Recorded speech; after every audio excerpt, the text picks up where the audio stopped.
तर बघा, topic number 2 आहे, लेसन नंबर 2 ग्राइंड नावाचं लेसन आहे. आता ग्राइंड या शब्दाचे वेगवेगळे अर्थ होतात. ग्राइंड या शब्दाचा अर्थ बारीक करणे असा सुद्धा होतो. ग्राइंड या शब्दाचा अर्थ घासून पॉलिश करणे असा सुद्धा होतो किंवा घासणे असा सुद्धा होतो. तर सुंदरेश्वरन सी नावाच्या लेखकानं हा टॉपिक लिहिलेला आहे आणि आपल्याला थोडंसं मोटिवेशनल जे आहे टॉपिक हा आहे. म्हणजे याच्यातून आपण काहीतरी धडा घेणं गरजेचं आहे. लोक कष्ट कसं करतात आणि स्वतःचं नाव कसं मिळवतात, स्वतःचं नाव मोठं कसं करतात, हे सगळं या टॉपिक मध्ये सांगितलेलं आहे.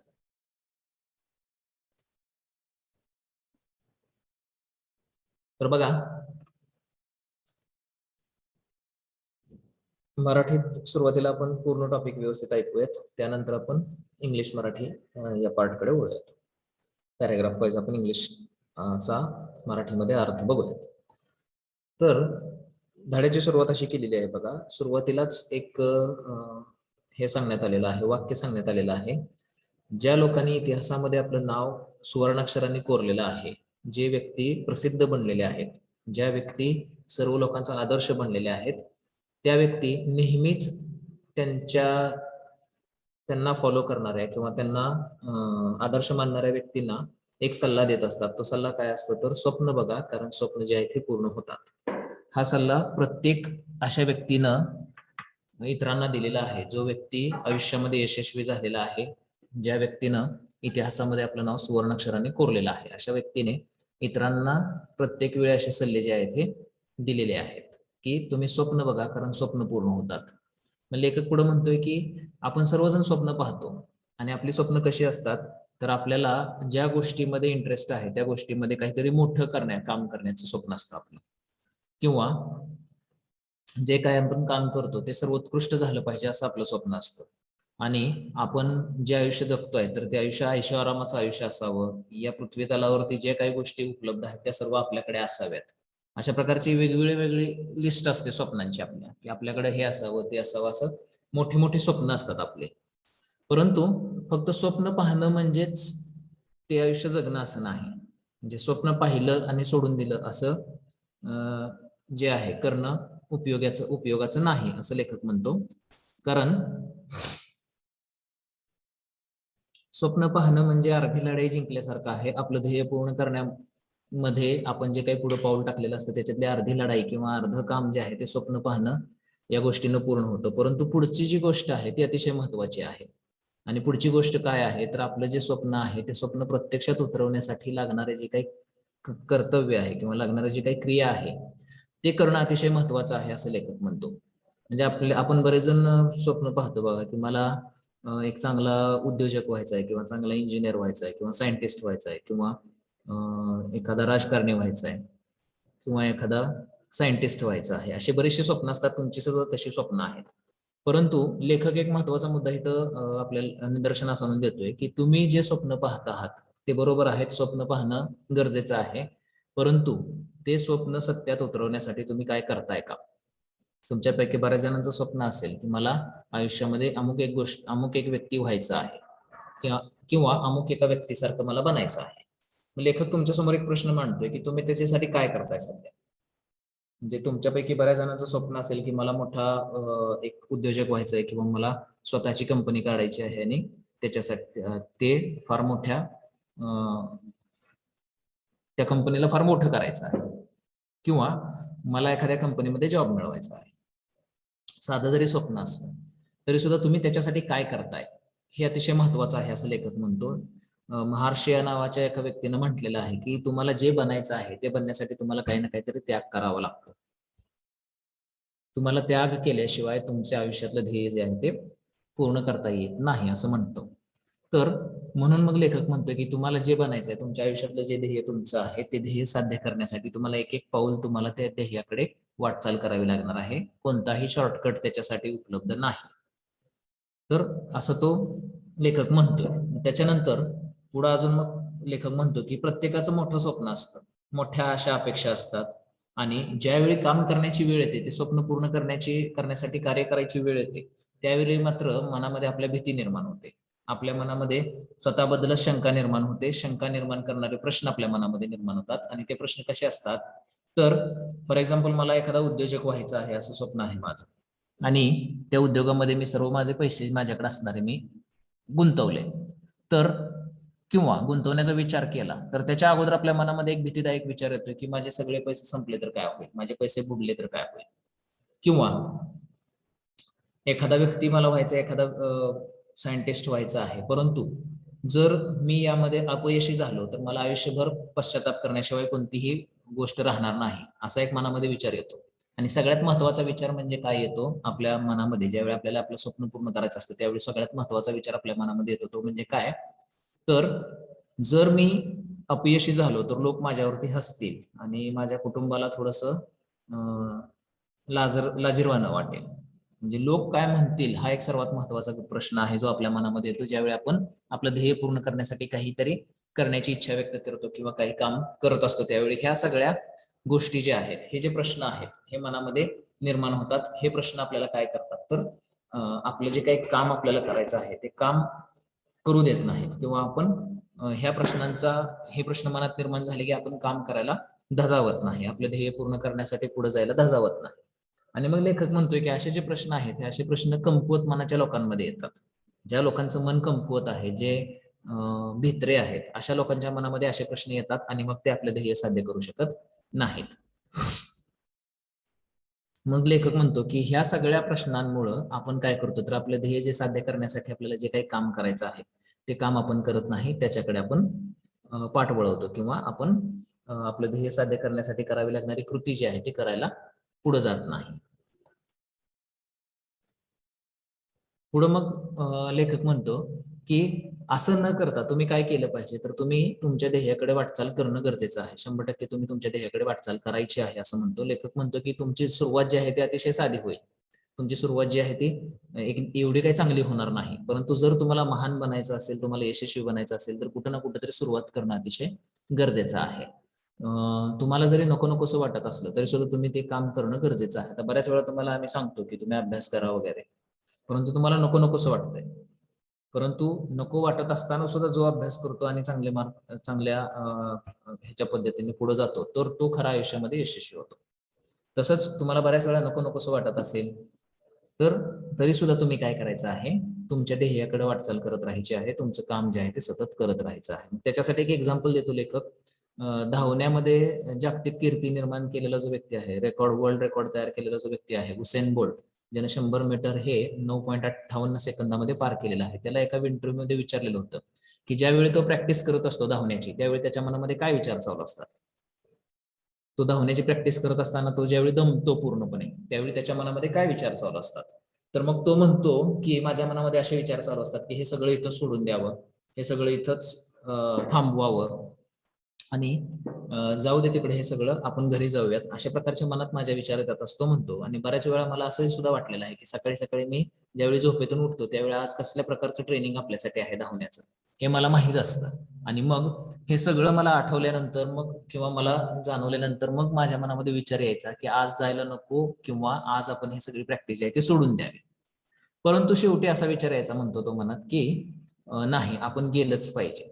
आणि मग त्याचा जो शेवटचा विचार आहे, अगोदरचे जे सगळे विचार आहेत ते नकारार्थी विचार आहेत, त्याला ते नको वाटायचं, जायला नको असं त्याच्या मनामध्ये विचार यायचा. परंतु शेवटी त्याच्या मनामध्ये जो विचारायचा की नाही, but you have to go, नाही आपण गेलंच पाहिजे, हा जो विचार त्याच्या मनामध्ये यायचा, त्यामुळे तो आज ज्या ठिकाणी पोहोचलेला आहे त्या ठिकाणी जाऊ शकलेला आहे. म्हणजे उसेन बोल्ट आपल्याला नाव माहित नव्हतं, परंतु ज्यावेळी त्याने जागतिक कीर्ती निर्माण केलेली आहे, त्यानं वर्ल्ड रेकॉर्ड ज्यावेळी तयार केलेला आहे, त्यावेळी आपल्याला त्याचं नाव कळालेलं आहे आणि तो जगामध्ये प्रसिद्ध झालेला आहे, महान झालेला आहे किंवा तो एक फेमस व्यक्ती झालेला आहे. परंतु त्याच्या अगोदर त्याने जी प्रॅक्टिस केलेली आहे त्या प्रॅक्टिसचा हा परिणाम आहे की तो आज जगामध्ये या स्थानापर्यंत जाऊन पोहोचलेला आहे, त्याचं ध्येय त्यानं पूर्ण केलेलं आहे. त्यामुळं जे तुमचे आदर्श व्यक्ती आहेत, तुमच्या समोर जे आदर्श व्यक्ती आहेत, तुमच्या समोर जे तुम्हाला ज्यांचा हेवा वाटतो असे जे व्यक्ती आहेत, तुम्हाला त्यांच्यासारखं व्हावं वाटतं असे जे व्यक्ती आहेत, या सर्वांच्या मनात अशा प्रकारचा नकारात्मक विचार आलेला असतो. परंतु संपूर्ण नकारात्मक विचार ते मनातून बाहेर काढून टाकतात आणि त्यांच्या ध्येयाकडे ते वाटचाल करत राहतात. जरी त्यांच्या मनामध्ये असे नकारात्मक विचार आले की नको, हे करायला नको, तरी सुद्धा ते नकारात्मक विचार मनातून बाहेर काढून टाकतात आणि ते आपल्या ध्येयाकडे एक एक पाऊल टाकत पुढे जातात आणि म्हणूनच ते प्रसिद्ध झालेले असतात, म्हणूनच ते लेजंड होतात, म्हणूनच ते अतिशय फेमस होतात, इतरांचे आदर्श व्यक्ती बनतात. आपल्या मनात आपलं शरीर म्हणत असतं बऱ्याच वेळा का एखादं काम करत असताना की नको आज मी दमलेलो आहे, मन सुद्धा म्हणत असतं की आता मी इथून पुढे काही करू शकत नाही, मला थकवा आलेला आहे. परंतु आपलं हृदय आपल्याला सांगत असते की नाही, आपलं अजून ध्येय पूर्ण झालेलं नाही, त्यामुळं ध्येय पूर्ण होईपर्यंत आपण थांबायचं नाही, असं आपलं हृदय आपल्याला सांगत असतं. आणि ज्यावेळी आपण परत आपल्या ध्येय अचीव करण्यासाठी, साध्य करण्यासाठी जे काम करतो त्याला ग्राइंड असं म्हटलं जातं. म्हणजेच काय तर नकारात्मक आणि सकारात्मक विचारांचा मनामध्ये चाललेला जो गोंधळ आहे त्याला संघर्ष असं म्हटलं जातं. ग्राइंड या शब्दाचा अर्थ, या धड्याचा अर्थ आपण संघर्ष असा घेऊ शकतो. तर जे यशस्वी झालेले व्यक्ती आहेत त्यांच्या मनामध्ये सुद्धा अशा प्रकारचा संघर्ष जो आहे तो चाललेला आहे, नकारात्मक विचारांचा आणि होकारात्मक विचारांचा. तर तो संघर्ष जो आहे, तर तो संघर्ष काय आहे, तर नकारात्मक विचार बाजूला काढून ठेवणे आणि सकारात्मक विचारांच्या साथीने आपलं ध्येय साध्य करण्यासाठी काम करणे, याला संघर्ष असं म्हटलं जातं. बोलणं हे करण्यापेक्षा सोपं आहे असं बऱ्याच वेळा म्हटलं जातं, परंतु जर तुम्हाला महान बनायचं असेल, यशस्वी बनायचं असेल, तर तुम्ही कुठं ना कुठंतरी तुमच्या ध्येयाकडे वाटचाल करायला सुरुवात करायची आहे असं लेखक म्हणतो. तुम्हाला दिवस रात्र ह्या संघर्षाला सामोरं जावं लागणार आहे. मनामध्ये तुमच्या विचार येणार आहे की नको, हे करायला नको, तरी परंतु तुम्ही जर ते केलं तर अशा प्रकारचा जो संघर्ष आहे नकारात्मक आणि होकारात्मक विचारांचा, तो दिवस रात्र तुमच्या मनामध्ये चालणार आहे. तुम्हाला बऱ्याच वेळा बळजबरी झाल्यासारखं वाटेल की बाबा हे आपल्याला करायचं नाहीये, तरी परंतु आपण करतोय. तुम्हाला सुरुवातीला हे नको नकोसं वाटेल, सुरुवातीला हे अतिशय अवघड आहे असं वाटत असेल, तरी परंतु तुम्ही काय करायचं आहे, कठीण परिश्रम करायचे आहेत. जरी तुम्ही दमलेला असलात तरी तुम्ही थोडं थोडं तुमचं कार्य जे आहे ते चालू ठेवायचं, ध्येयाकडे वाटचाल जी आहे ती चालू ठेवायची आहे असं लेखक म्हणतो. ते अजून एक एक्झाम्पल लेखक तिथं देतो आपल्याला थोडंसं मोटिवेट करण्यासाठी किंवा आपल्याला एक दाखला देण्यासाठी. तर बॉक्सिंग मधला जो सर्वोत्कृष्ट व्यक्ती आहे मोहम्मद अली नावाचा, त्याला एका इंटरव्ह्यू मध्ये विचारलं गेलं होतं की तुम्ही दिवसाला किती उठाबशा काढता, व्यायामाचा जो प्रकार आहे उठाबशा काढण्याचा तो किती करता. तर मोहम्मद अलीने त्याला उत्तर दिलेलं आहे की मी किती उठाबशा काढतो हे मी कधीच मोजत नाही, ज्यावेळी उठाबशा काढताना माझे पाय दुखायला सुरू होतील तिथून पुढे किती काढतो हे माझ्यासाठी अतिशय महत्वाचं आहे असं मोहम्मद अली म्हणतात. म्हणजे ज्यावेळी पाय दुखतायत तिथून पुढं किती मी उठाबशा काढू शकतो हे अतिशय माझ्यासाठी महत्वाचं आहे असं ते म्हणतात. ते पुढे म्हणतात की सहजासहजी मिळणारं यश जे आहे अशी कुठलीही गोष्ट अस्तित्वात नाही, आणि एका रात्रीत यश मिळणं ही तर गोष्ट अस्तित्वातच नाही. म्हणजे कोणत्याही व्यक्तीला यश मिळवण्यासाठी कष्ट हे करावं लागतं, कोणत्याही व्यक्तीला यशस्वी होण्यासाठी त्याच्या पाठीमागे बऱ्याच वर्षांचा कालावधी, कष्टाचा कालावधी असतो. एका रात्रीत कोणताही व्यक्ती यशस्वी होत नाही, सहजासहजी कोणताही व्यक्ती यशस्वी होत नाही असं ते म्हणतात. तर हे दोन एक एक्झाम्पल इथे दिलेले आहेत. त्याच्यानंतर पुढं अजून एका व्यक्तीचं एक्झाम्पल त्यांनी दिलेलं आहे. बार्सिलोना अर्जेंटिनाचा जो काही फुटबॉलपटू आहे लिओनेल मेस्सी, जो 4 वेळा वर्ल्ड प्लेअर म्हणून त्याला किताब मिळालेला आहे. तर त्याला एकदा एका इंटरव्ह्यू मध्ये सांगतो की मला लिओनेल मेस्सी बनायला, म्हणजे अतिशय प्रसिद्ध बनायला 19 वर्षांचा कालावधी लागलेला आहे. यू नीड टू प्रॅक्टिस, म्हणजे ते काय म्हणतोय तर तुम्हाला प्रॅक्टिस करणं गरजेचं आहे. तुम्हाला जरी नको वाटत असलं तरी सुद्धा तुमच्या ध्येयाकडे वाटचाल करणं अतिशय गरजेचं आहे असं लिओनेल मेस्सी म्हणतो. तुम्हाला दिवस रात्र त्याग करावा लागणार आहे. आता तुम्हाला बऱ्याचशा गोष्टी ज्या आहेत सध्या त्या हव्याशा वाटत असतील, बरेच जण मोबाईल गेम खेळत असतील, बरेच जण काही कार्टून्स वगैरे बघत असतील किंवा इतर काही गोष्टींमध्ये वेळ वाया घालवत असतील. तुमच्या दैनंदिन अभ्यासाचा वेळ न करता किंवा तुम्ही दैनंदिन तुमचं जे ध्येय आहे ते ध्येयासाठी काम न करता तुम्ही इतर वायपट अशा गोष्टींमध्ये वेळ वाया घालवत असाल, तर लिओनेल मेसी म्हणतो की अशा वायपट गोष्टींवरती वेळ वाया घालवण्याच्या ऐवजी तुम्ही ज्या गोष्टी तुम्ही सध्या आनंद मिळतोय म्हणून करताय, तर त्या गोष्टींचा त्याग तुम्ही केला पाहिजे, तरच तुम्ही आयुष्यामध्ये यशस्वी होताय. सॅक्रिफाईस हा अतिशय गरजेचा आहे, त्याग करणे हे अतिशय गरजेचं आहे जर तुम्हाला यशस्वी व्हायचं असेल तर, असं लिओनेल मेसी म्हणतो. जगातील प्रत्येक व्यक्ती हा अतिशय हुशार आहे, त्यामुळे प्रत्येक व्यक्ती हा जगामध्ये एकमेव आहे. तुमची हुशारी जी आहे ती तुम्हाला एका ठराविक लेवलपर्यंत नेऊन पोहोचवते, परंतु हुशारीच्या जोडीला जर तुमच्याकडे कठीण परिश्रम करण्याची तयारी असेल तर मात्र तुम्ही काय करू शकता, आयुष्यामध्ये यशस्वी होऊ शकता. म्हणजेच काय तर तुम्ही संघर्ष करणं अतिशय गरजेचं आहे असं तिथं सांगितलं गेलेलं आहे. संघर्ष करणे हे कौशल्य आहे, ते कोणालाही जमत नाही. संघर्ष करणे हे कौशल्य आहे, ते कोणालाही जमत नाही असं म्हणतात. हॉलिवूड ऍक्टर जो आहे विल स्मिथ नावाचा ऍक्टर जो आहे त्याचं एक मत इथं सांगितले लेखकाने. तो म्हणतो की टॅलेंट जे आहे, हुशारी जी आहे ती तुम्हाला नैसर्गिकरित्या मिळते. जन्मजातच तुम्हाला नैसर्गिकरित्या हुशारी मिळालेली असते. परंतु कौशल्य जे आहे ते तासनतास प्रॅक्टिस केल्यानंच तयार होतं. तासनतास प्रॅक्टिस केल्यानंच कौशल्य तयार होतं. असे बरेचसे लोक आहेत जगामध्ये जे जन्मजात हुशार आहेत. प्रॉडिजी नावाचा शब्द त्याच्यासाठी वापरला जातो. जन्मजात बरेचसे लोक असे आहेत जे जन्मतानाच हुशार म्हणून जन्मलेले आहेत. परंतु त्यांना सुद्धा काय करावं लागतं, तर त्यांचं कौशल्य जे आहे ते विकसित करावं लागतं. त्यांच्याकडे कौशल्य नसतं, त्यांच्याकडे हुशारी असते परंतु कौशल्य नसतं. त्यामुळं हुशारीला जर कौशल्याची जोड मिळाली तर तुम्ही आयुष्यामध्ये यशस्वी होऊ शकता, असं विल स्मिथ सुद्धा तिथं म्हणतो. त्यानंतर अजून एका व्यक्तीचं एक्झाम्पल जे आहे ते पुढे दिलेलं आहे. वॉल्टर एडवर्ड डॅन्डी नावाचा अमेरिकेतला मेंदूवरती शस्त्रक्रिया करणारा डॉक्टर होता आणि तो पहिला असा डॉक्टर होता ज्यानं प्रॉस्टेरियर फोसा पार्शियल ट्रायजेमिनल रायझॉटोमी नावाची जी मेंदूवरची शस्त्रक्रिया आहे ती यशस्वीरित्या पूर्ण केलेली आहे. त्यावेळी कुणालाही वाटलं नव्हतं की अशा प्रकारची शस्त्रक्रिया जी आहे ती शक्य होईल. परंतु वॉल्टर डॅन्डी यांचं एक स्वप्न होतं की लोकांना आपण जगण्याची दुसरी संधी उपलब्ध करून दिली पाहिजे. या प्रकारची सर्जरी करून, या प्रकारचं ऑपरेशन मेंदूवरती करून लोकांना जीवनदान आपण देऊ शकतो, असं त्यांचं एक स्वप्न होतं आणि त्यांना ते स्वप्न पूर्ण करायचं होतं. म्हणून त्यांनी अशा प्रकारची शस्त्रक्रिया मेंदूवरती करायला घेतलेली आहे.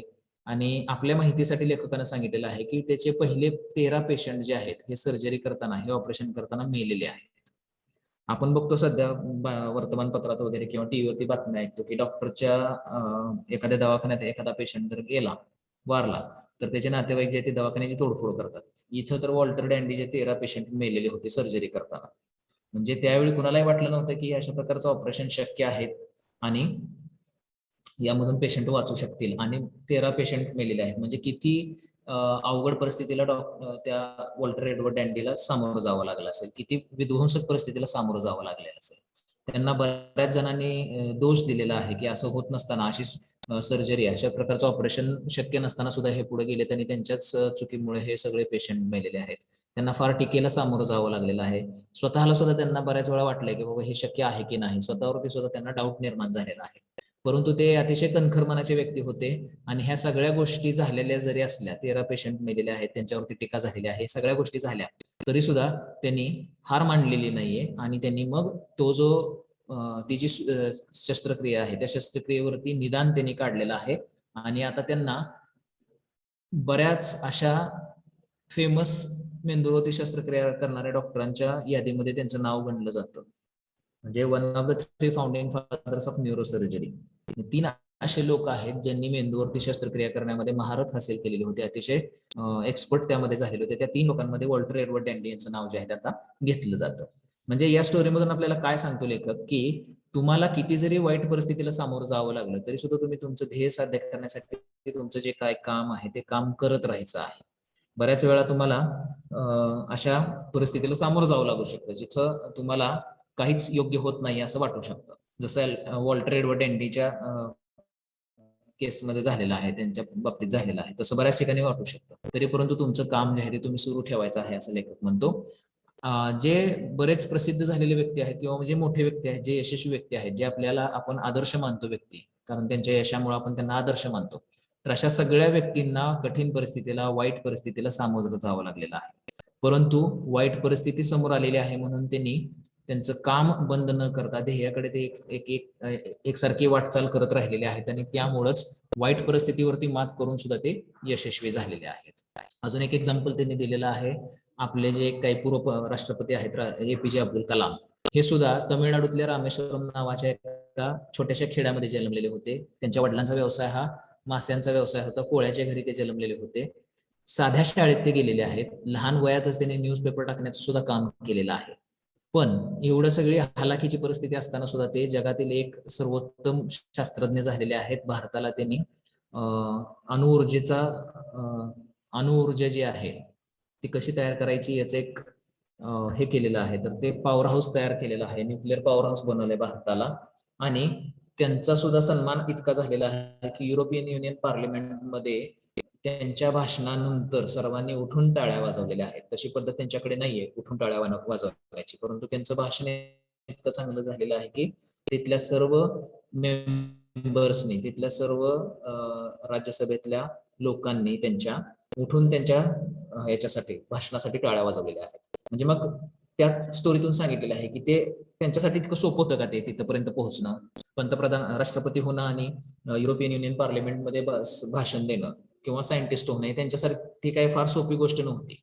साध्या घरातून आलेले होते, परंतु त्यांनी सुद्धा फार कष्ट सायंटिस्ट बनण्यासाठी म्हणा किंवा राष्ट्रपती बनण्यासाठी किंवा इतर गोष्टी करण्यासाठी ते ज्या ज्या गोष्टींसाठी फेमस आहेत त्या गोष्टी करण्यासाठी त्यांना फार कष्ट घ्यावे लागलेले आहेत. तर ही एक गोष्ट त्यांनी सांगितलेली आहे. 11वे पंतप्रधान झालेले, राष्ट्रपती झालेले आहेत आपल्या देशाचे ते, आणि यासाठी त्यांना फार कष्ट करावे लागलेले आहेत असं ते त्या स्टोरीतून आपल्याला लेखकाने सांगितलेलं आहे. शेवटी अजून एका व्यक्तीचा संघर्ष जो आहे तो कसा त्याच्या आयुष्यामध्ये झालेला आहे ते सांगतात. फुटबॉल पटू जो आहे अजून एक क्रिस्टियानो रोनाल्डो, तर हे दोन, लिओनेल मेस्सी आणि क्रिस्टियानो रोनाल्डो, हे अतिशय कठीण परिस्थितीतून आलेले आहेत. क्रिस्टियानो रोनाल्डो सुद्धा अतिशय गरीब कुटुंबातून आलेला आहे. त्याची आई जी आहे ती स्वयंपाकीचं काम करायची, वडील जे आहेत एका फुटबॉल क्लबमध्ये किटमॅनचं काम करायचे. किटमॅन म्हणजे जे फुटबॉल खेळायला येणारे व्यक्ती आहेत त्यांचं किट घेऊन जायचं मैदानावरती, त्यांना द्यायचं आणि त्यांचा खेळ झाल्यानंतर सगळं किट गोळा करून परत त्यांच्या रूम मध्ये नेऊन ठेवायचं, असं काम त्याचे वडील करायचे. एका इंटरव्ह्यू मध्ये त्याच्या आईने सांगितलं की सकाळी सकाळी दिवस रात्र रोनाल्डो काय करायचा तर प्रॅक्टिस करायचा. रोनाल्डोला एक चांगली संधी उपलब्ध झाली होती ट्रेनिंगची, त्यामुळे त्याला घरापासून दूर राहावं लागलेलं आहे. आणि मग घरापासून दूर राहिल्यामुळे तो थोडासा निराश झालेला आहे. तो घरी दररोज फोन करायचा, फोनवरती रडायचा, त्याला मित्र बनवता येत नव्हते, इतका तो लाजाळू होता किंवा इतका तो स्वतःमध्येच गुंतलेला असायचा.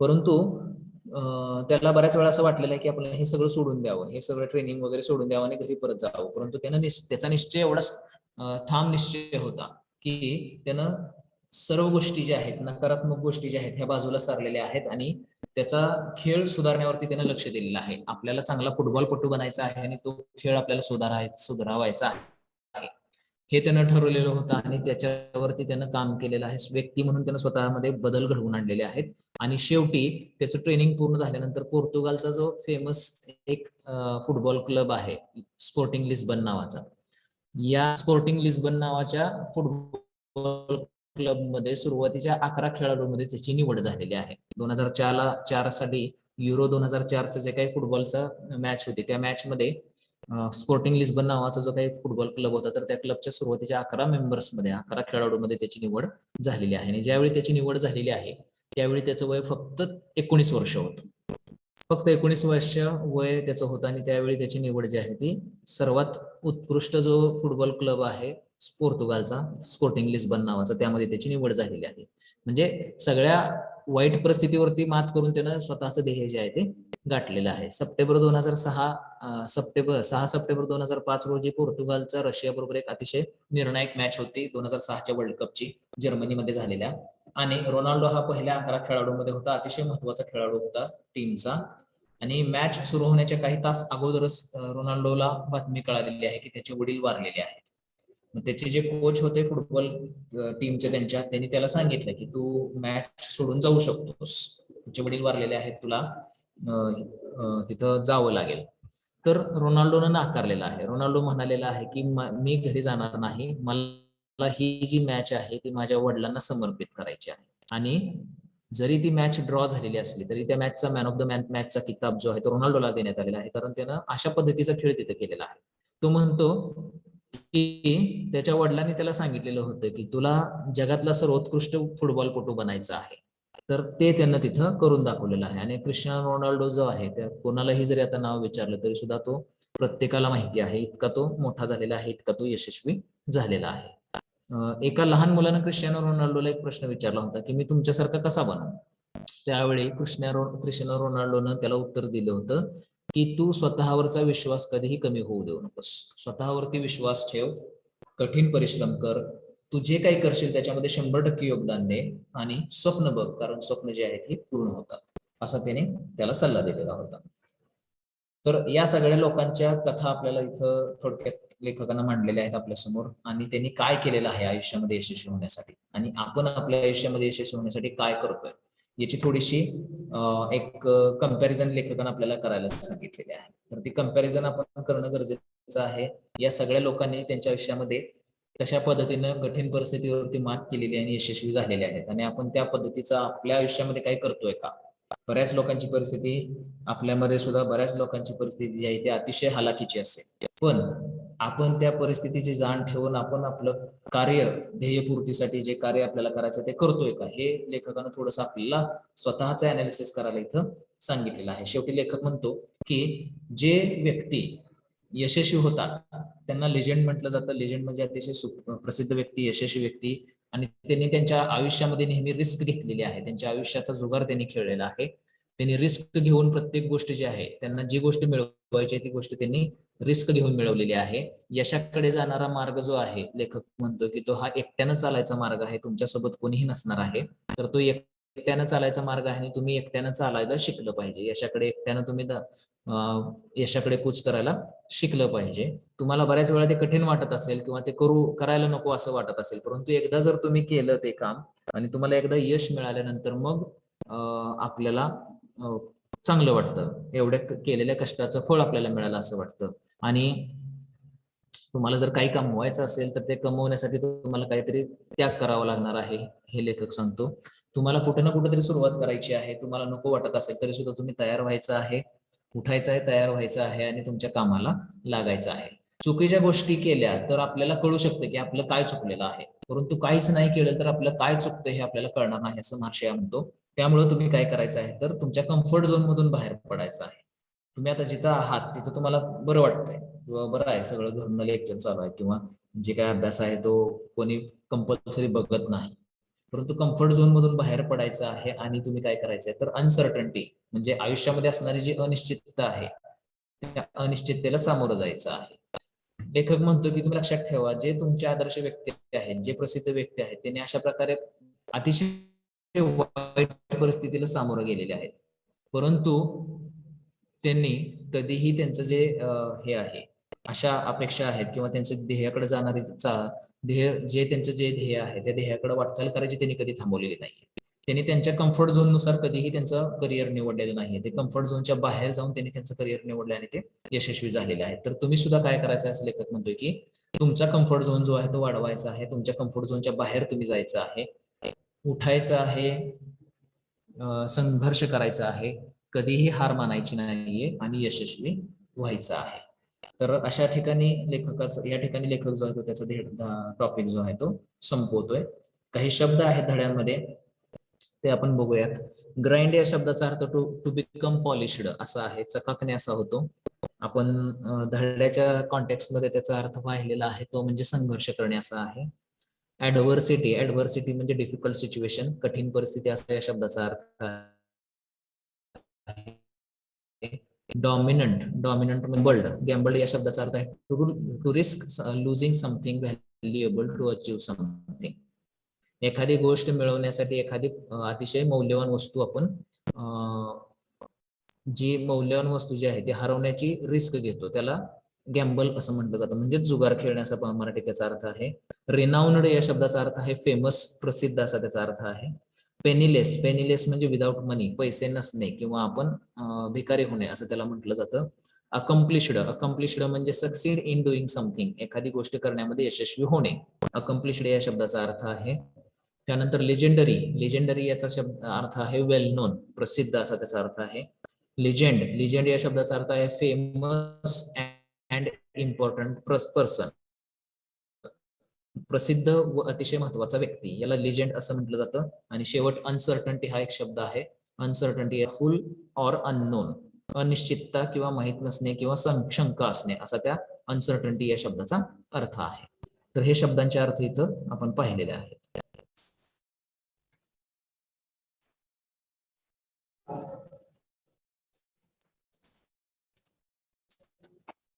तर ग्राइंड नावाचा टॉपिक आहे, आपण मराठीमध्ये त्याचा पूर्ण अर्थ किंवा सारांश थोडक्यात पाहिलेला आहे. तर आपण पॅराग्राफ वाईज त्याचा अर्थ जो आहे तो बघूयात. सुंदरेश्वरन सी नावाच्या लेखकाने तो टॉपिक लिहिलेला आहे आपल्याला थोडंसं मोटिवेट करण्यासाठी किंवा इतर लोकांच्या कथा ऐकून, इतर लोकांचे जे काही आयुष्यातले काही प्रसंग आहेत ते ऐकून आपल्याला थोडंसं प्रोत्साहन मिळावं यासाठी हा टॉपिक आपल्याला देण्यात आलेला आहे. तर बघा टॉपिक काय आहे. Dream because dreams do come true is repeatedly said by every legend who has etched his or her name in the history of time. इतिहासामध्ये ज्या व्यक्तीनं आपलं नाव सुवर्ण अक्षराने कोरलेलं आहे अशा प्रत्येक व्यक्तीनं इतरांना सल्ला देताना असा सल्ला दिलेला आहे की तुम्ही स्वप्न बघा, कारण स्वप्न पूर्ण होतात. We all have dreams of making it big in the area we are interested in, being the best in whatever we do, living a life surrounded by luxury, everything on this planet within reach, and the list goes on. आपण सर्वजण स्वप्न पाहतो आणि आपली स्वप्न फार मोठी मोठी असतात. ज्या गोष्टीमध्ये आपल्याला रस आहे ती गोष्ट मिळवणे, जी गोष्ट आपण करतोय ते अतिशय उत्कृष्टपणे करणे, आपल्या आयुष्यामध्ये आपल्या आयुष्य जगत असताना आपल्याकडे सर्व सोयी सुविधा उपभोगायचं वस्तू आपल्याकडे असल्या पाहिजेत. या पृथ्वीतलावरती ज्या काही सोयी सुविधेच्या वस्तू आहेत त्या सगळ्या आपल्याकडे असाव्यात, अशी अगणित स्वप्न आपली असतात असं लेखक म्हणतो. परंतु लेखक पुढे सांगतोय की actually it does not end there. म्हणजे फक्त स्वप्न पाहिल्यानंतर सगळं संपतं असं नाही. Having a dream is only half a battle won. स्वप्न पाहणे हे अर्धी लढाई जिंकल्यासारखे आहे. म्हणजे आपल्याला ध्येय काय असतं आपलं, तर आपल्याला आपल्याकडे या गोष्टी असल्या पाहिजेत, त्या गोष्टी असल्या पाहिजेत. हे आपण फक्त स्वप्नामध्ये पाहतो. तर लेखक म्हणतो की स्वप्न पाहून तिथंच थांबणं म्हणजे मूर्खपणाचं लक्षण आहे. स्वप्न पाहिल्यानंतर ते स्वप्न सत्यात उतरवण्यासाठी काहीतरी कार्य केलं पाहिजे. तुम्हाला जर तुमचं स्वप्न सत्यात उतरवायचं असेल तर स्वप्न पाहणं, तुमचं ध्येय गाठण्यासाठी जर तुम्ही स्वप्न पाहिलं तर ते अर्धी लढाई जिंकल्यासारखं आहे फक्त. परंतु the next half is the most important and crucial one, that is radical action. म्हणजे दुसरा जो भाग आहे, नाण्याची दुसरी जी बाजू आहे, नाण्याची एक बाजू आहे स्वप्न पाहणे, परंतु एका बाजूनच नाणं पूर्ण होतं असं नाही, तर त्याची दुसरी बाजू सुद्धा असावी लागते. स्वप्न पाहणं ही एक नाण्याची बाजू आहे. दुसरी बाजू काय आहे, तर ते स्वप्न सत्यात उतरवण्यासाठी करावी लागणारी धडपड, करावी लागणारी कृती, हे अतिशय महत्वाचं आहे असं लेखक म्हणतो. ऍज महाशया says, it takes what it takes to become what you want to become. The only way is to work your way up one step at a time. There is no other way.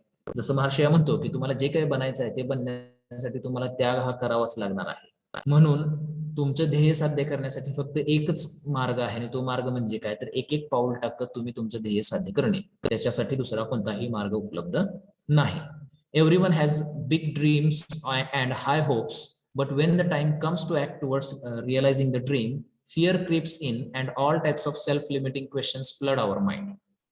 प्रत्येकाची फार फार मोठी स्वप्न असतात, फार मोठ्या अशा अपेक्षा असतात, आणि ज्यावेळी वेळ येते ती स्वप्न पूर्ण करण्याची किंवा ते जे काय अशा अपेक्षा आहेत त्याच्यासाठी कार्य करण्याची, त्यावेळी मात्र मनामध्ये भीती निर्माण होते आणि बरेचसे स्वतःवरती बंधनं आणणारे प्रश्न जे आहेत ते आपल्या मनामध्ये गोंधळ माजवतात. तर ते प्रश्न कोणते असतात? What if I ended up penniless?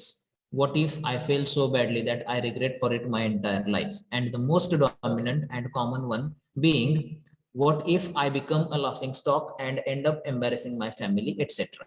तर ते जे प्रश्न असतात आपल्या मनामध्ये गोंधळ निर्माण करणारे, आपल्यावरती बंधन आणणारे जे प्रश्न असतात ते कोणते असतात? माझ्याकडचे सगळे पैसे संपले तर काय होईल, किंवा मी अपयशी झालो तर मला आयुष्यभर पश्चाताप करण्याशिवाय काही दुसरा मार्ग उरणार नाही. आणि सर्वात महत्वाचा प्रश्न म्हणजे काय, तर मी अपयशी झाल्यानंतर लोक माझ्यावरती हसतील, लोक काय म्हणतील, हा सर्वात महत्वाचा प्रश्न असतो जो आपल्याला ध्येयाकडे वाटचाल करण्यापासून रोखत असतो असं लेखक म्हणतो. Such questions pop up in the weak mind. लेखक पुढे सांगतो की असे जे प्रश्न आहेत हे कमकुवत मनाच्या लोकांमध्ये निर्माण होतात. जे धाडसी असतात, जे यशस्वी होणारे असतात लोक, अशा लोकांच्या मनात सुद्धा हे प्रश्न येतात, परंतु हे प्रश्न ते झुगारून लावतात, ह्या प्रश्नांना ते बाजूला ठेवतात आणि स्वतःच्या ध्येयाकडे वाटचाल करतात. Due to these self-limiting beliefs, we don't even start or take the first step towards our dream. आणि मग अशा प्रकारचे प्रश्न निर्माण झाल्यानंतर मनामध्ये आपण काय करतो, तर आपलं जे काही स्वप्न आहे ते स्वप्न सत्यात उतरवण्यासाठी करावी लागणारी कृती करत नाही. आपण जी काही कृती करावी लागणार आहे त्या कृतीला फुल स्टॉप देतो. आपण ती जी कृती आहे किंवा ध्येय पूर्ण करण्यासाठी करावे लागणारं जे कार्य आहे ते आपण हाती घेत नाही. या प्रश्नांमुळे आपण काय करतो, तर यशाकडे जाण्याचा मार्ग जो आहे तो बंद करून टाकतो असं लेखक म्हणतोय. Yes, you might not have a great start, but in order to become great, you need to start. लेखक म्हणतोय की होय, बरोबर आहे, सुरुवात करत असताना काही चांगली सुरुवात होणार नाही. आता या जगामध्ये असणाऱ्या बऱ्याचशा मोठ्या मोठ्या कंपन्या आहेत, त्या कंपन्यांची सुरुवात, फॉर एक्झाम्पल इन्फोसिस नावाची कंपनी आहे, त्या कंपनीची सुरुवात सध्या आता तुम्ही बघताय इन्फोसिस कंपनी जी आहे ती सर्वत्र पसरलेली आहे जगामध्ये. परंतु आपल्या माहितीसाठी असायला पाहिजे की नारायण मूर्ती यांनी जी इन्फोसिसची कंपनीची सुरुवात केली होती ती पुण्यातल्या त्यांच्या एका 1 BHK फ्लॅट मधून सुरुवात केलेली होती. म्हणजे सुरुवात जी आहे ती फार मोठी होईल असं नाही, परंतु तुम्ही सुरुवात करणं गरजेचं आहे असं लेखक म्हणतो. जसं इन्फोसिस कंपनीची सुरुवात ही छोट्याशा एका फ्लॅट मधून झालेली आहे. स्वतःकडे असणारे 10,000 रुपये त्यांनी त्या कंपनी सुरू करताना गुंतवलेले होते. म्हणजे अशा प्रकारे थोडक्या गोष्टीतून सुरुवात केलेली आहे. तुमची सुरुवात जी आहे ती फार मोठी होईल असं नाही. तुम्ही आज सगळेजण फेसबुक वापरताय. फेसबुकची सुरुवात जी आहे ती एका गॅरेज मधून झालेली आहे. मार्क झुकरबर्ग जो आहे फेसबुकचा निर्माता, त्यानं स्वतःच्या घरातलं जे गॅरेज आहे, गाडी लावण्याचं जे ठिकाण आहे, तिथून त्या कंपनीची सुरुवात केलेली आहे. आज एवढी मोठी झालेली. म्हणजे तुमची सुरुवात मोठीच असायला हवी आहे असं नाही, असं लेखक म्हणतो. तुम्ही सुरुवात करणं गरजेचं आहे. तुमचं काम आपोआपच मोठं होतं असं लेखक म्हणतो. You need to get going even if you don't feel like it. जरी तुम्हाला नको नकोसं वाटत असलं तरी सुद्धा तुम्ही तुमच्या ध्येयाकडे वाटचाल करत राहायची आहे असं लेखक म्हणतो. आणि त्याच्यासाठी एक एक्झाम्पल देतो. The world record holder for sprinting Usain bolt 100 meters in 9.58 seconds shared in an interview what goes through his mind sometimes when he is in practice session completely exhausted. तर जागतिक कीर्ती प्रस्थापित केलेला जो उसेन बोल्ट आहे, धावण्यामध्ये त्यानं record तयार केलेलं होतं. 100 मीटर तो 9.58 सेकंदात धावलेला आहे. तर त्यानं एका इंटरव्ह्यू मध्ये सांगितलेलं आहे त्याच्या मनामध्ये काय विचार चाललेले असतात ज्यावेळी तो प्रॅक्टिस करत असतो धावण्याची आणि अतिशय दमलेला असतो. त्याच्या मनामध्ये काय विचार चाललेले असतात. तर तो म्हणतो की at that moment you just want to stop. तो म्हणतो की ज्यावेळी तुम्ही दमलेला असतात प्रॅक्टिस करून, त्यावेळी तुमच्या मनात विचारत असतं की सगळं हे सोडून द्यावं, सगळं इथं थांबवावं. You just want to give up right there. तुम्ही हे सगळं सोडून द्यावं त्या ठिकाणीच आहे असं दमलेलो आहे आणि आता हे सगळं इथंच सोडावं. To help with this. जाऊ दे हे सगळं, मरू दे तिकडं. I just want to go home. मला घरी जायचं आहे. असं सुद्धा मनात त्याच्या विचार आलेले आहेत. Sometimes Wien you get up from the bed you know what type of training is planned for you today. ज्यावेळी तुम्ही बेडमधून उठता, ज्यावेळी सकाळी तुम्ही उठता, त्यावेळी आज कशा प्रकारचं ट्रेनिंग तुमच्या समोर आहे हे तुम्हाला माहिती असतंय. आणि मग मनात विचार येतो की it's like oh God I don't want to go today. अरे देवा, मला आज जायचं नाहीये. हे अशा प्रकारचं ट्रेनिंग आहे तर आज मला जायचं नाही अशा मनात विचार येतात. परंतु शेवटचा विचार येतो but you have to go. नाही, तुला गेलंच पाहिजे असं त्याच्या मनामध्ये. म्हणजे अगोदरचे सगळे विचार जे आहेत ते नकारार्थी आहेत. सगळं थांबवावं, सोडून द्यावं, घरी निघून जावं, हे नको करायला, असे सगळे विचार येत होते. परंतु शेवटचा मनातला त्याच्या विचार यायचा की but you have to go. नाही, तुला गेलंच पाहिजे. That makes him what he is today. आणि तो जो शेवटचा विचार त्याच्या मनात आलेला आहे त्याच्यामुळे तो आज काय झालेला आहे तर उसेन बोल्ट बनलेला आहे, जो आपल्याला सर्वांना माहिती आहे. अगोदर त्याच्या माहिती नव्हतं आपल्याला, परंतु त्यानं जे काही रेकॉर्ड तयार केलेला आहे त्याच्यानंतर तो सर्वांना माहिती झालेला आहे. म्हणजेच त्यानं जे काही कठीण परिश्रम केलेले आहेत तितक्या नकारात्मक विचारातून सुद्धा त्यानं सकारात्मक विचार करून पुढे आलेला आहे आणि त्यामुळे तो आज एवढा मोठा व्यक्ती झालेला आहे, एवढा प्रसिद्ध तो झालेला आहे. Even the people you look up to and admire go through this negative thinking process, but they take the step and move forward in spite of this negative mindset. ज्या लोकांना तुम्ही तुमचा आदर्श मानता, ज्या लोकांना तुम्ही अतिशय यशस्वी मानता, तुमच्या आदर्श व्यक्ती मानता, अशा व्यक्तींच्या मनात सुद्धा अशा प्रकारचे नकारात्मक विचार आलेले असतात. परंतु हे सगळे नकारात्मक विचार ते लोक काय करतात, बाहेर बाजूला सारतात आणि त्यांच्या ध्येयाकडे ते वाटचाल करत राहतात आणि म्हणून मग ते काय होतात तर प्रसिद्ध होतात. That makes them the legend. आणि त्याचमुळे ते काय होतात तर लेजेंड होतात, प्रसिद्ध व्यक्ती बनतात. Body says stop, I am tired. Mind says I cannot anymore. But heart says you still have a goal to achieve and you go back to work that is grind. आपलं शरीर म्हणत असतं की मी दमलेलो आहे, नको आता हे काम करायला. मन म्हणत असते मला सुद्धा हे जमणार नाही आता इथून पुढं. परंतु आपलं हृदय सांगत असते की नाही, तुझं ध्येय अजून पूर्ण झालेलं नाही, त्यामुळे तू हे काम करत राहणं गरजेचं आहे. आणि मग ज्यावेळी तुम्ही काम करत राहता तर या गोष्टीला संघर्ष असं म्हटलं जातं. You go back to work that is grind. आणि त्यालाच संघर्ष असं म्हटलं जातं. म्हणजे मनामध्ये नकारार्थी विचार येतात, होकारार्थी सुद्धा विचार येतात आणि हा संघर्ष जो आहे तो सतत चालू राहतो. Easier said than done. बोलणं सोपं आहे करण्यापेक्षा. But in order to be great you must start. तुम्हाला जर महान व्हायचं असेल, यशस्वी व्हायचं असेल तर तुम्ही सुरुवात करणं अतिशय गरजेचं आहे. You need to practice this grind mindset day in and day out. दिवस रात्र तुम्हाला हा मनातला जो संघर्ष आहे तो तुम्हाला सहन करावा लागणार आहे आणि त्याच्यातून तुम्ही काय करायचं आहे तर मला कोणीतरी बळजबरी केल्यासारखं वाटेल. And it does not seem natural to at the initial stages. सुरुवातीला ते योग्य आहे असं सुद्धा वाटणार नाही, काहीतरी चुकीचं चाललंय असं सुद्धा वाटू शकतं. You need to dig in deep and keep grinding even after you get tired. तरी परंतु तुम्ही कष्ट करणं गरजेचं आहे, संघर्ष करणं गरजेचं आहे, जरी तुम्ही दमलेला असाल तरी सुद्धा, असं लेखक म्हणतो. बॉक्सिंगचा जो लेजंड आहे त्याचं एक एक्झाम्पल पुढे सांगितलेलं आहे. Boxing legend Muhammad Ali was asked how many situps do you do every day. त्यांना विचारण्यात आलं होतं की तुम्ही दिवसाला किती उठाबशा काढता. Muhammad Ali replied, I don't count my situps, I only start counting when it starts to pain, that's what really counts. मग ते म्हणतात, त्यांनी रिप्लाय दिलेला आहे, ते म्हणालेले आहेत की मी किती उठाबशा काढतो हे कधी मोजत नाही. ज्यावेळी माझे पाय दुखतायत उठाबशा काढताना, तिथून पुढे मी किती काढतो हे माझ्यासाठी अतिशय महत्वाचं आहे असं ते म्हणतायत. There is no such thing called easy success and the famous overnight success does not exist. ते पुढे म्हणतात की सहजासहजी मिळणारं यश अशी कुठली गोष्ट अस्तित्वात नाही, अशी कुठली गोष्ट नाहीच आहे. आणि एका रात्रीत यश मिळणे अशा प्रकारची गोष्ट सुद्धा अस्तित्वात नाही. म्हणजे एका रात्रीत सुद्धा कोणीही यशस्वी होत नाही. तर हा एक एक्झाम्पल त्यांनी तिथं 2 एक्झाम्पल दिलेले आहेत, हुसेन बोल्ट आणि मोहम्मद अलीचा. पुढचे एक एक्झाम्पल त्यांनी दिलेले, Barcelona and Argentina star forward Lionel Messi 4 times world player of the year once said, it took me 19 years to become an overnight success. Barcelona आणि अर्जेंटिना याचा जो अतिशय नावाजलेला फुटबॉलपटू आहे लिओनेल मेसी, जो 4 वेळा त्याला वर्ल्ड प्लेयर ऑफ द इयरचा किताब मिळालेला आहे. तर तो एकदा म्हणालेला आहे की मला एका रात्रीत यशस्वी होण्यासाठी 19 वर्षाचा कालावधी लागलेला आहे. त्याचा अर्थ काय आहे की त्याने 19 वर्ष कठीण परिश्रम घेतले, त्यावेळी तो प्रसिद्ध झालेला आहे. You need to practice, you need to push forward even if you don't feel like it. तुम्हाला प्रॅक्टिस करणं गरजेचं आहे, तुम्ही पुढे जाणं गरजेचं आहे, तुमच्या यशाकडे वाटचाल करणं गरजेचं आहे. जरी तुम्हाला नको वाटत असलं तरी सुद्धा तुम्ही ते करणं गरजेचं आहे असं लेखक म्हणतो. It is sacrifice day in and day out. दिवस रात्र तुम्हाला काही ना काहीतरी त्याग करावा लागणार आहे जर तुम्हाला यशस्वी व्हायचं असेल तर. Sacrifice is must if you want to succeed. तुम्हाला जर यशस्वी व्हायचं असेल तर त्याग हा अतिशय गरजेचा आहे. तुम्ही काही गोष्टींचा त्याग जर केला तर तुम्ही तुमच्या आयुष्यामध्ये यशस्वी होऊ शकता. Everyone in this world is talented. जगातील प्रत्येक व्यक्ती हा अतिशय हुशार आहे. That is why everyone is unique, but your talent can take you only to a certain level. म्हणून प्रत्येक व्यक्ती हा जगातला एकमेव आहे, कारण प्रत्येक व्यक्ती हा अतिशय हुशार आहे.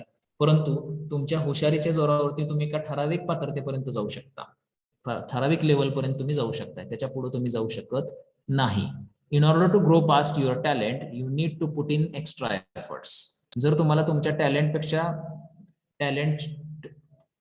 जोरावरती तुम्ही ज्या लेवल पर्यंत जाऊ शकता त्याच्या पुढे जर तुम्हाला जायचं असेल तर मात्र तुम्हाला काही एक्स्ट्रा एफर्ट, अधिक प्रयत्न करावे लागणार आहेत. That is you must grind. म्हणजेच काय तर तुम्हाला संघर्ष हा करावा लागणार आहे. That is why it is called skill. आणि म्हणूनच संघर्ष करणे याला कौशल्य असं म्हटलं जातं. संघर्षाला कौशल्य असं म्हटलं जातं. The Hollywood actor will Smith sed.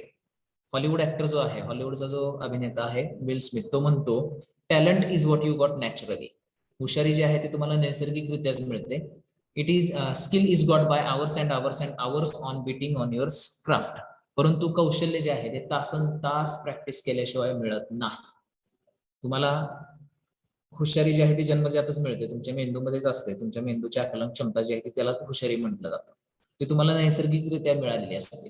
परंतु स्किल, कौशल्य जे आहे ते तुम्हाला नैसर्गिकरित्या जन्मजात मिळत नाही. तुम्हाला त्याच्यासाठी तासनतास प्रॅक्टिस करावी लागते. तुम्हाला तासनतास त्याचा सराव जो आहे तो करावा लागतो. त्याच वेळी कौशल्य जे आहे ते विकसित होत असतं. There is a term called a prodigy. आणि अजून एक अशी गोष्ट आहे जगामध्ये ज्याला जन्मजातच हुशार आहे असं म्हटलं जातं. एखादा व्यक्ती जो आहे तो जन्मजातच हुशार आहे असं आपण म्हणतो. Even they need to practice to hone their skills. परंतु त्या सुद्धा व्यक्तींना काय करावं लागतं तर स्वतःचं कौशल्य जे आहे ते विकसित करावं लागतं. म्हणजे कोणीही व्यक्ती जगामध्ये कौशल्य आत्मसात करून जन्माला आलेला नाही. प्रत्येक व्यक्ती किंवा काही व्यक्ती जे आहेत जगातले ते सगळे व्यक्ती, बरेचसे व्यक्ती जे आहेत ते हुशार म्हणून जन्माला येतात. परंतु कोणीही कौशल्य घेऊन जन्माला येत नाही. हुशार व्यक्तींना सुद्धा कौशल्य जे आहे ते काय करावं लागतं, आत्मसात करावं लागतं. ते कौशल्य जे आहे ते त्यांना वाढवावं लागतं. तर इथपर्यंत आपला टॉपिक जो आहे तो आपण पाहिलेला आहे. इथं आपण तो थांबूयात. राहिलेला टॉपिक आणि त्याचे question answers, multiple choice questions जे आहे ते आपण नेक्स्ट लेक्चरला बघू.